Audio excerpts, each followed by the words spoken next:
Jury. We'll begin with a few questions from our media. Dylan, your line is now live.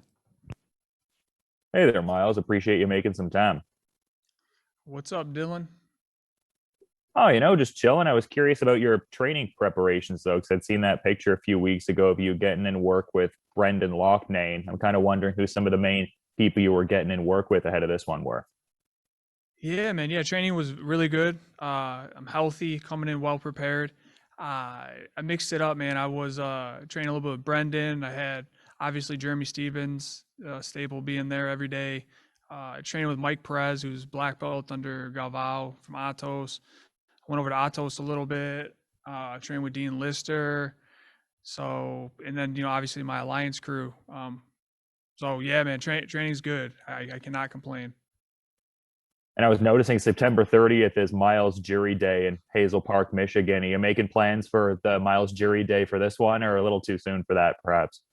Yeah, that's a trip. Even when people still say that, like, yeah, man, Myles Jury Day, September 30th. How cool is that? I think I'll be back in town and looking forward to it. Awesome. Thanks for the insights, man. Yeah, for sure, man. Jay, go ahead. Thanks very much. And Myles, thanks for the time. Really appreciate it. One thing Sidney told us a few days ago, actually, is that he wishes this was a main event fight because of the reputation that the two of you carry. Is that a sentiment that you share? It's definitely a perspective to look at it. I mean, I think, yeah, you could definitely make a case that this could be a main event. Both guys, what we bring to the table. I mean, my credibility alone, and I feel like when you match up resumes, who's people fought, names all across the board in Bellator. I mean, definitely I have a bigger resume than a lot of these guys. So yeah, I mean, it could definitely be a main event type of fight. And when you talk about that resume, if you do get the win here, that's three straight over some quality competition. So where does that leave you, in your opinion? And are you at all frustrated by the lack of movement atop the division with Pitbull tied up in the Grand Prix? Man, I try and focus on stuff that I can control in this game, and believe it or not, there's really there's just a small portion that I can control. I don't know what Scott wants to do, what Bellator wants to do, Pitbull, all these other guys. So I'm just focused on what's in front of me. I feel like I want to go out there, have a good performance. I'm coming in prepared to do that, and if all the stars align after this fight and I can get a title shot, that will be a beautiful thing. Jamie.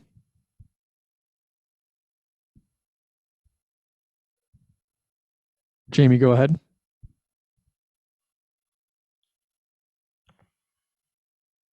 Jamie. Michael.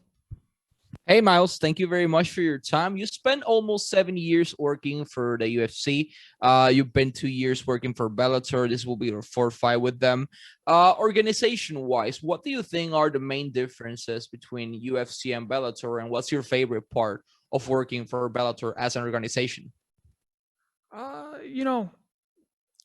They're both just different companies, man. I mean, UFC it's a big company. I would say it's probably more corporate type of feel.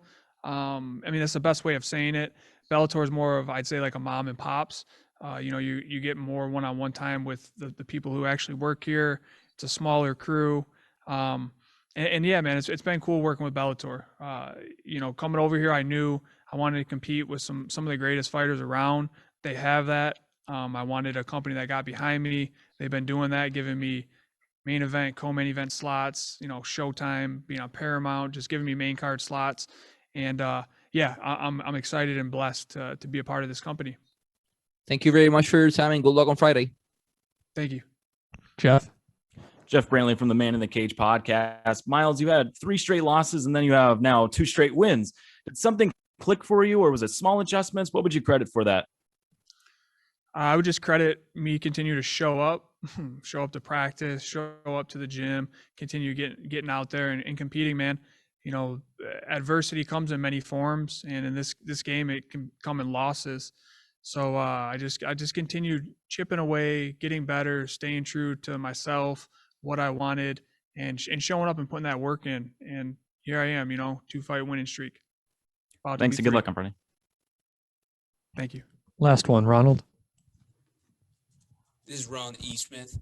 Myles, I always also I also know about you is that you're also very, very proud about being also financially secured outside the fight game. That's something that not a lot of fighters are really able to work well with. When did it click with you to be able to find a way to find the stability while also still balancing your fight game? Yeah, I think that's a great question, man. For myself, I came up as a fighter. I have no inheritance. I have no college degree. I have nobody paying my bills. So I spent a good portion of my late teens, early 20s living on couches, stretching $20.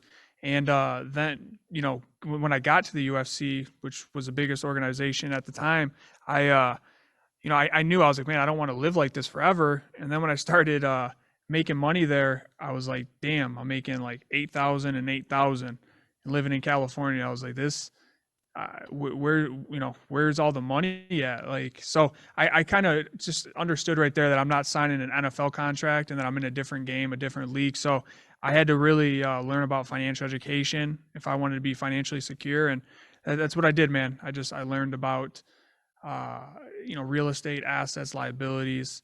And since that 2011, 2012, I've been doing smart things with my money. So fast forward now, 2021, I'm in a position where I have enough money coming in every month to pay for my bills.